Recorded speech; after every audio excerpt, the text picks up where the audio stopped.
நாட்டின் பௌதீக வளர்ச்சியைப் போன்று சமூகத்தின் நலன் மற்றும் ஸ்திரத்தன்மை மிகவும் முக்கியம் என்றும், தேசிய பேரழிவாக மாறியுள்ள போதைப்பொருள் அச்சுறுத்தலை இந்நாட்டிலிருந்து ஒழித்து, நாட்டின் எதிர்கால சந்ததியினரை இந்த அழிவிலிருந்து மீட்டெடுக்க அனைவரும் தங்கள் பொறுப்புகளை நிறைவேற்ற வேண்டும் என்று ஜனாதிபதி அனுரகுமார திசாநாயக்க வலியுறுத்தினார்.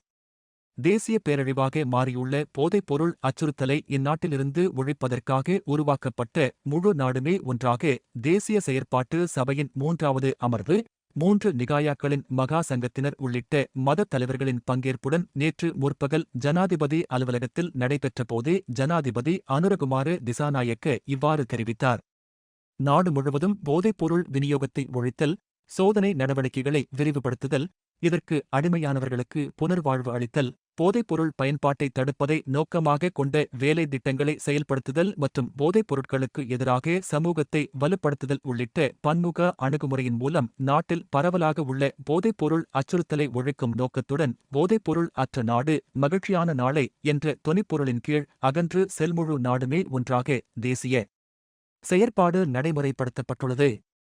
போதைப்பொருள் வர்த்தகர்கள் மற்றும் விநியோகஸ்தர்களுக்கு எதிராக பாரிய சமூக தாக்கத்தையும் அழுத்தத்தையும் ஏற்படுத்தவும், போதைப்பொருள் பயன்படுத்துபவர்களுக்கு புனர்வாழ்வு அளிக்கவும் அரசாங்கம், பாதுகாப்பு பிரிவுகள், சிவில் அமைப்புகள் மற்றும் அனைத்து பிரஜைகளையும் ஒன்றிணைத்து ஒரு தேசிய முன்னணியாக இது செயல்படுகிறது.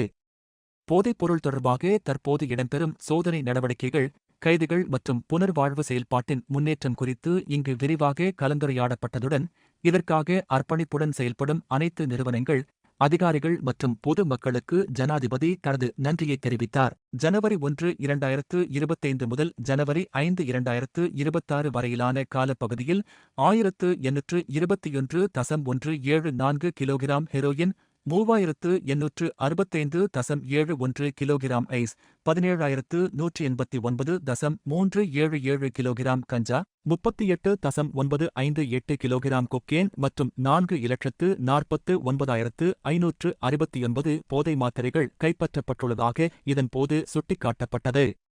கடந்த கலந்துரையாடலில் தீர்மானிக்கப்பட்டபடி கைப்பற்றப்பட்ட போதைப் பொருட்களை உடனடியாக அழிப்பது தொடர்பான புதிய சட்டங்களை வகுப்பதற்கான பணிகளின் முன்னேற்றம் குறித்து குழுவின் கவனத்திற்கு கொண்டுவரப்பட்டதுடன் அந்த நடவடிக்கைகளை விரைவுபடுத்துமாறு ஜனாதிபதி சம்பந்தப்பட்ட பிரிவினருக்கு அறிவுறுத்தினார்.